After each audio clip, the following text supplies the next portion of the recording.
What your truck says about you. The Nissan Edition. The Frontier. You're a bit of a penny pincher because if you weren't, you would have bought a Tacoma who doesn't really necessarily care what people think is cool.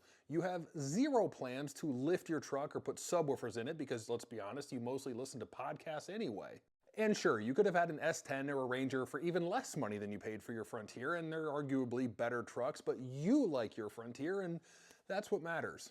The Nissan Titan, you are definitely an independent thinker because if you weren't, you would have bought a Ram or a Silverado like literally everybody else. Unfortunately, if any Nissan truck is likely to have a Second Amendment "Don't Tread on Me" sticker on the back, it's going to be a Titan owner. But after all, what's the point in having your CCW if you don't announce it to the world? And sure, your Titan's been recalled a few times, but at this point, what truck hasn't? And let's be honest, you think it's a little dumb that so many people have 3/4 ton and 1 ton diesel trucks to do the same work or less than you do with your Titan, which, if we're being honest, is mostly made up of trips to Home Depot. Honorable mention is the Nissan Extera, which is also known as the off-brand 4Runner.